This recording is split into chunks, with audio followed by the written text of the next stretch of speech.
찬양으로 하나님께 영광 돌려주시고 또 은혜를 끼쳐주셔서 감사합니다. 해마다 성탄절이 되면은 예수님이 탄생하신 베들레헴에서 성탄 축하 예배를 드렸습니다. 올해는 아마 드리기가 어려울 것 같습니다. 왜냐하면은 이스라엘에 지금 전쟁을 하고 있는 중이기 때문에 그렇습니다.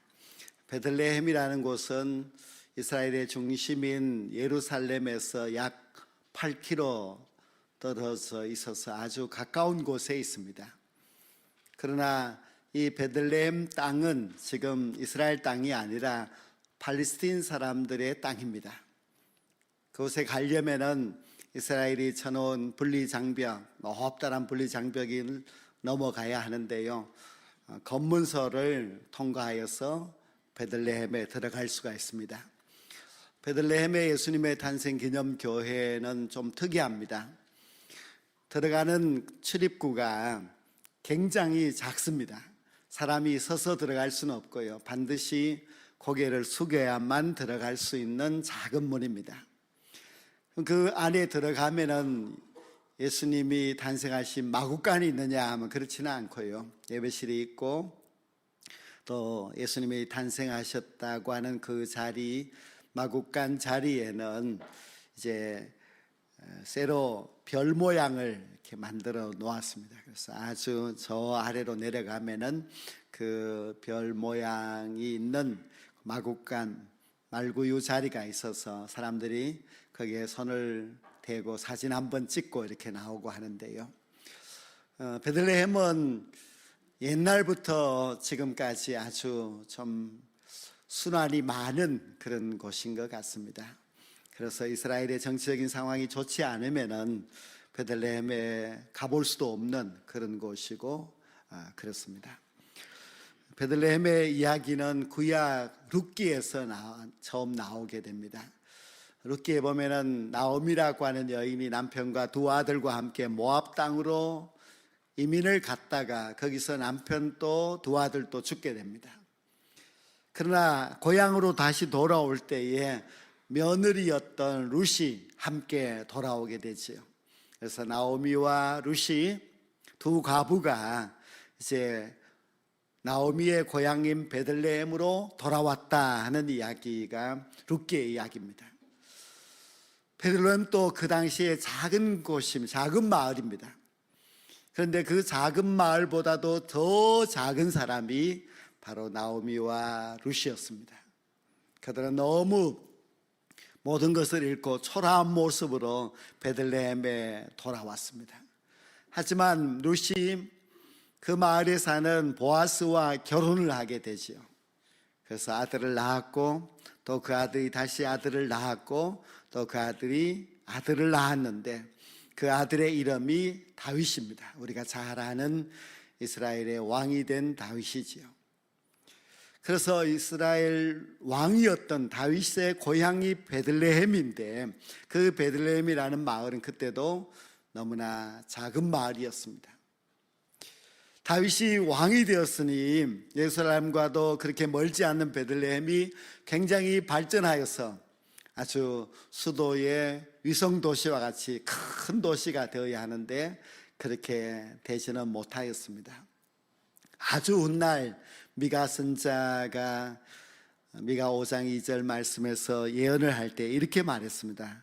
베들레헴 에브라다야, 너는 유다 족속 중에 작을지라도 이스라엘을 다스릴 자가 내게서 내게로 나올 것이라. 그의 근본은 상고의 영원에 있느니라 하였습니다. 천년이란 세월이 지났지만은 베들레헴은 여전히 작다는 겁니다. 하지만 그 작은 베들레헴에서 한 다스릴 자가 탄생하게 되는데 그의 근본은 상고, 즉 영원 전부터 있었던 자라 하는 그런 예언이었습니다. 우리가 지금까지 보면은 구약의 예언을 하면은 신약의 성취가 되고 하였습니다.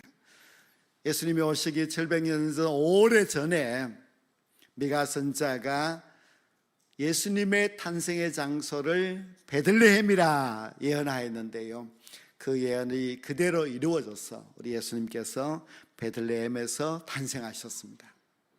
베들레헴은 작은 마을인데 그 작은 마을에서도 또 작은 마국간에서 탄생하셨고요. 그리고 마국간에 탄생하신 예수님을 바닥에 둘 수는 없으니 말구유에다가 누이셨습니다. 말구유라고 하는 거 여러분 아마 보셨을 것인데요. 말이 그 죽을 먹는 말 죽통인데 너무나 작습니다. 예수님께서는 그곳에 누이셨습니다. 생각해 보면 이것은 굉장한 일입니다. 천지 만물을 창조하신 온 우주보다도 더 크신 하나님께서, 전능하시고 하나님의 나라에 계셔야 될 그 예수님께서 이 낮고 천한 땅에 내려오셔서, 그것도 작은 마을 베들레헴에서, 그리고 그 베들레헴에서도 변두리 한 마국간에서 예수님께서 탄생하셨습니다. 이것은 너무나 기적 같은 일이고 너무나 위대한 일입니다.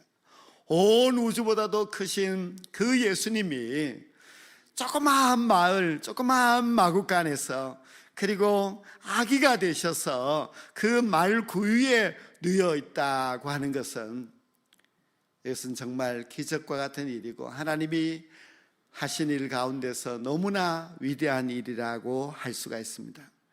예수님이 베들레헴에서 탄생하셨다는 것이 우리에게는 얼마나 큰 위로가 되고 또 얼마나 우리에게 큰 희망이 되는지 모릅니다.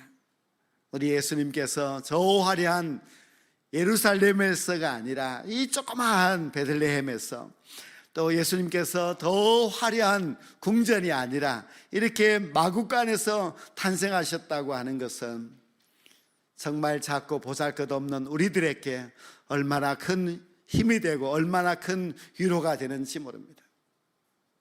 김천에 와서 사는 분들 가운데서 많은 분들이 나는 김천이 어딘지도 몰랐는데 여기 와서 이렇게 살 줄을 몰랐다, 그렇게 말씀하시는 분들도 있습니다. 사실입니다. 우리가 서울 가서 김천에서 왔습니다 하면 김천이 어딘지 모르는 사람들이 너무너무 많습니다. 그만큼 김천은 작고 시골이고 또 우리가 살고 있는 이 모든 형편도 작고 보잘것없지만은, 그러나 여러분 용기를 가지십시오. 예수님이 탄생하신 베들레헴보다 김천은 훨씬 더 큽니다.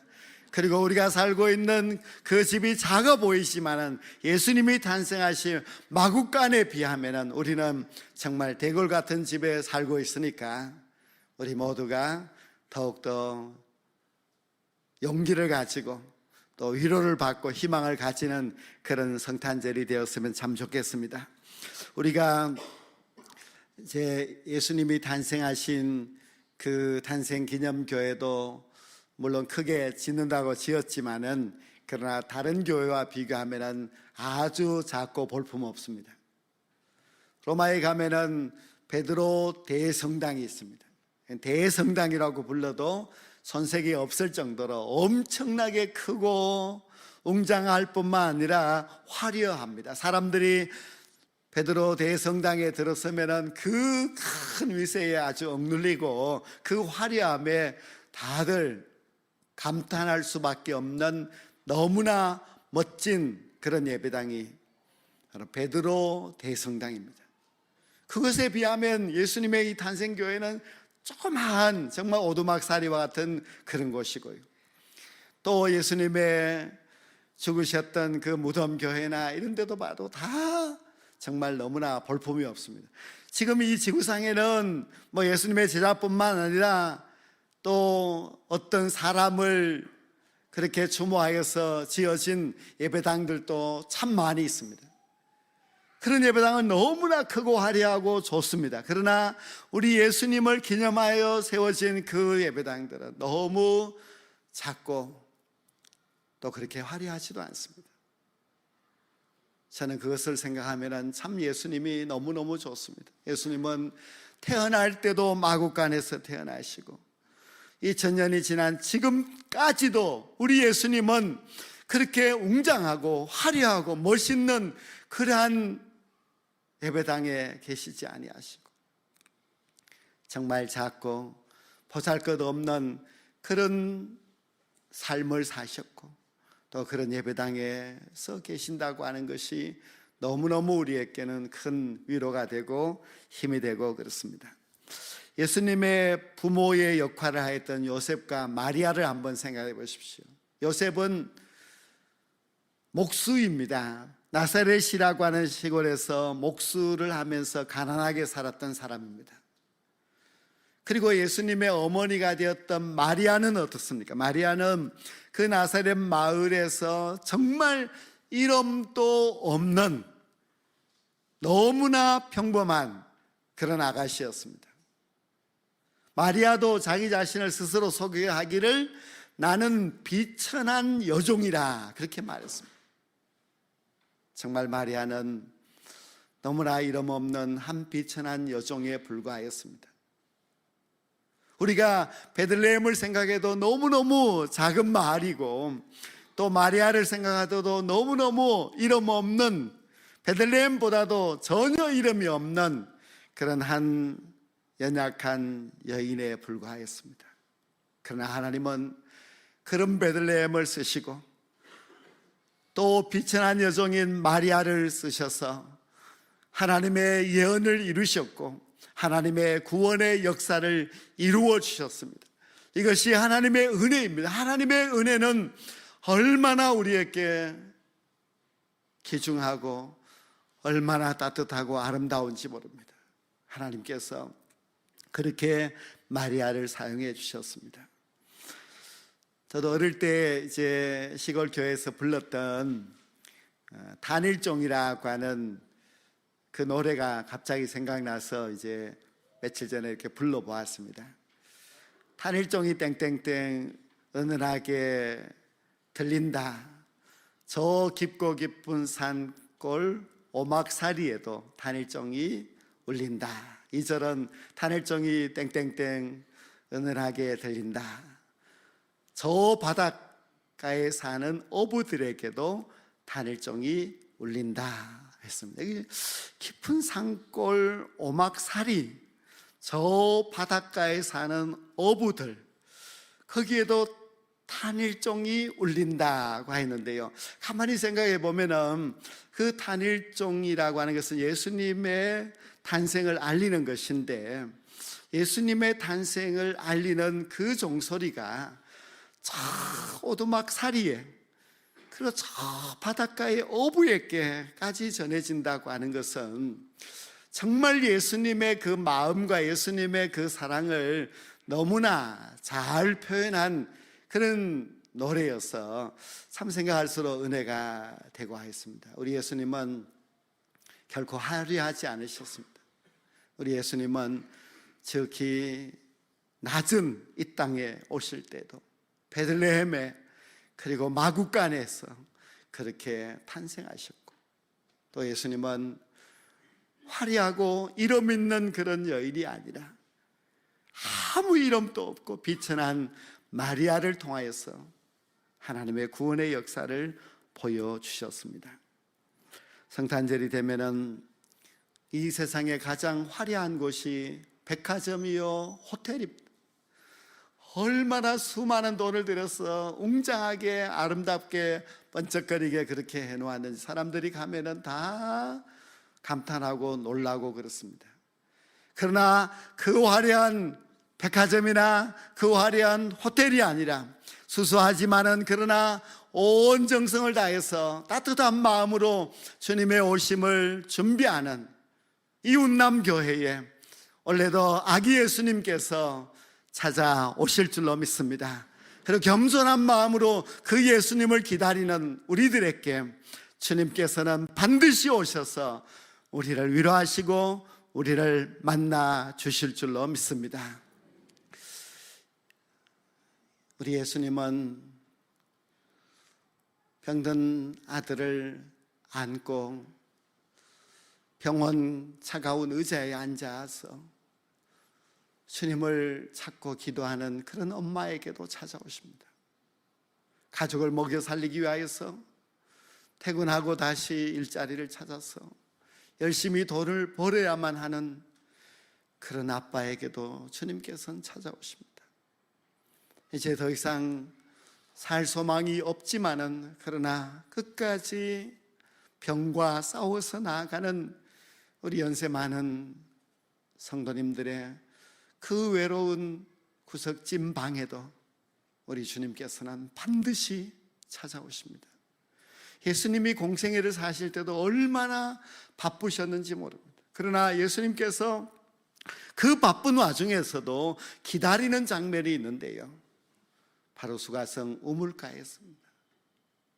시간은 낮 정오 뜨거운 태양빛이 비치는 그 시간에 제자들은 마을로 들어가고 없을 때에 예수님만 홀로 우물가에서 누군가를 기다리는데, 그 여인은 바로 남편이 5명이나 있었던 세상 사람들이 비웃고 조롱하는 불쌍한 죄인 그 여인을 예수님께서 기다리고 계셨습니다.